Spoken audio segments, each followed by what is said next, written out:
So tell me a little bit about this project. Now, was the whole project done in Providence, or was it built somewhere else and went into Providence? Could you just explain?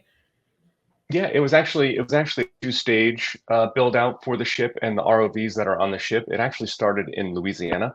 In Louisiana, the ship was prepared from its last job it was on for this job, and the ROVs were loaded on. And down in Louisiana, the ROVs were affixed with the framework that was going to hold the cameras, the high-resolution cameras on one, and on other, the laser scanning and the magnetometer that were going to be affixed to the second one. That work was done in Louisiana.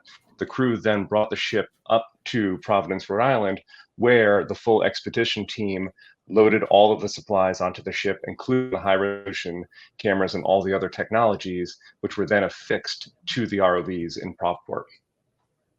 Awesome. So how long was the ship in Providence for? About a week. It arrived Tuesday morning and departed on Friday afternoon.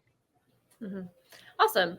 Can you tell me the name of the ship? It was a little hard to pronounce, so could you just say it for me if you don't mind? Yeah, the name of the ship is the Dino Schwest. Okay, awesome. So how long will this voyage take?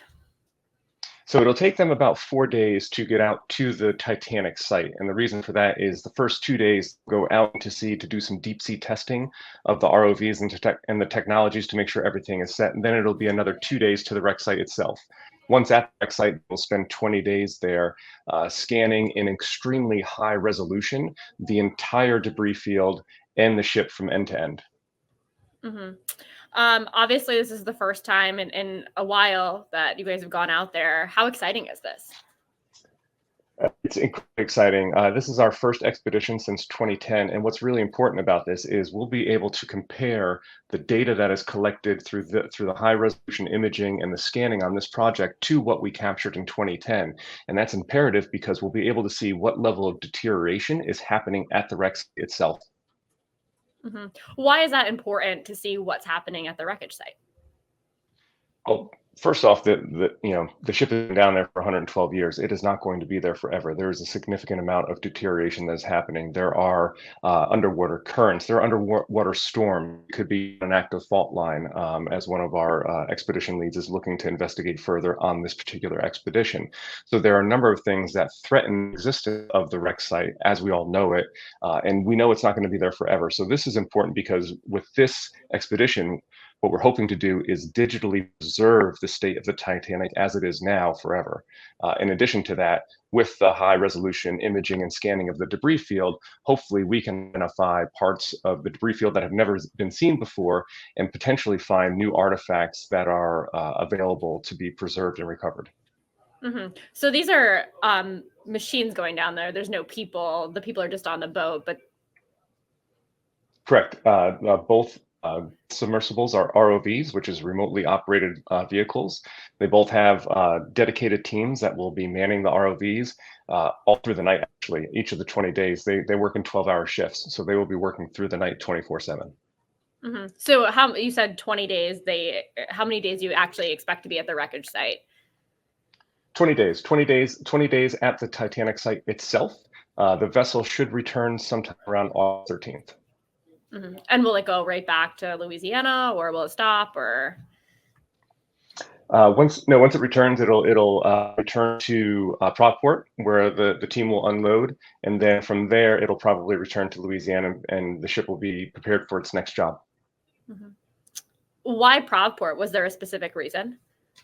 Provport was a great port to launch this expedition from, because our partner Edison Schwest Offshore, who owns the Dino Schwest, they have a base in Providence. So as far as supplies, mechanical issues that need to be tended to before we set off for the Titanic wreck site, everything was made available to us by our partner there.